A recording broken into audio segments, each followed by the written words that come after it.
सांगली मिरज रस्त्यावरील कर्मवीर चौकात रस्ता डांबरीकरणाचं काम सुरू असताना भरधाव मोटारीने धडक दिल्यामुळे काम करणारी मजूर शारदा शिवाजी काळे वय वर्ष 30 राहणार कृष्णाघाट रस्ता भीमनगर मिरज ही ठार झाली। हा अपघात शुक्रवारी झाला। रात्री उशिरा विश्रामबाग पोलीस ठाण्यात नोंद झाली आहे। याबाबत अधिक माहिती अशी की शहरातील कर्मवीर चौकातील पुतळ्याच्या पूर्वेस शुक्रवारी सकाळी 11च्या सुमारास डांबरीकरणाचं काम सुरू होतं।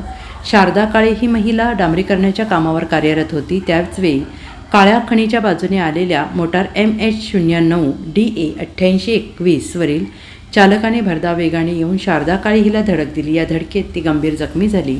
रक्तस्राव होऊन तिचा मृत्यू झाला। सिव्हिल हॉस्पिटलमध्ये शवविच्छेदन करण्यात आलं आहे। शुक्रवारी रात्री उशिरा पती शिवाजी अशोक काळे राहणार मिरज याने विश्रामबाग पोलीस ठाण्यात फिर्याद दिली। त्यानुसार मोटारीच्या चालकावर गुन्हा दाखल करण्यात आला आहे। पोलिसांनी अपघातातील मोटार ताब्यात घेतली आहे। Bureau report SBN Marathi, Sangli.